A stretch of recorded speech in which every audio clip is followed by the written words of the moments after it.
Hey guys, Omar here. Hope you're holding up okay indoors, that you're keeping yourself busy and sane.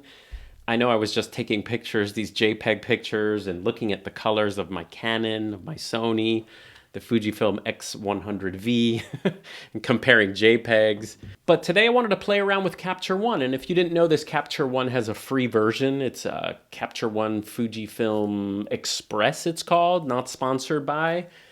And by the way, as an aside, I discovered that I couldn't read the Fujifilm X100V files on my Capture One version 12. When new cameras are released, they don't update older software.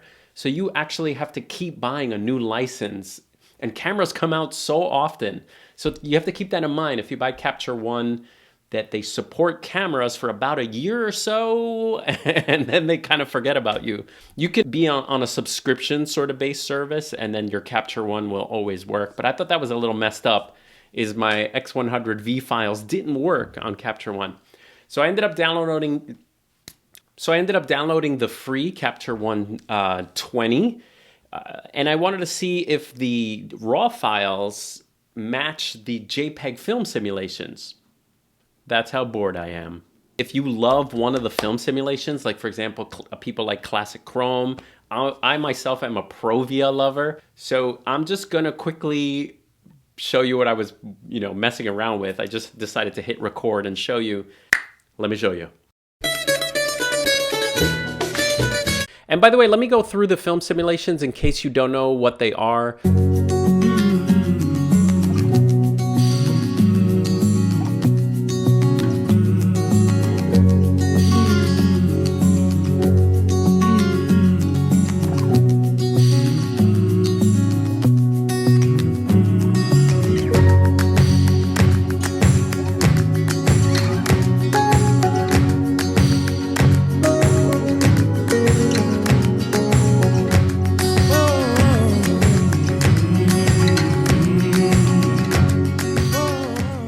Okay, so this is the image I took that came into Capture One. I tried to have a variety of colors here. Nice, I know what these things look like in real life. So this is what it looks like when it comes into Capture One.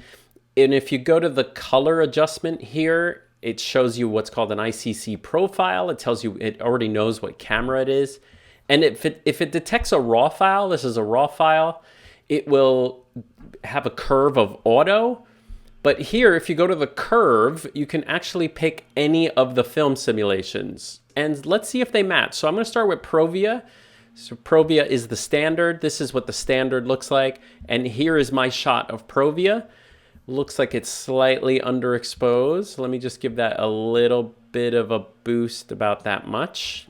Third of a stop. Okay, on the left is the RAW file, and on the right is the JPEG, and they're pretty spot on. I mean, they look amazingly similar, so that's a win. All right, here's Velvia. They pretty much match. It looks like the JPEG has a little bit more contrast. So if you're shooting in camera, you might want to do a -1 on the shadows. Okay, Eterna film simulation. Man, they look completely identical. If you look at them, they totally look the same. So this is a great way for you to make your RAWs look just like your JPEGs. And the only other one I'll try, this is the brand new one, which is Classic Negative, I think.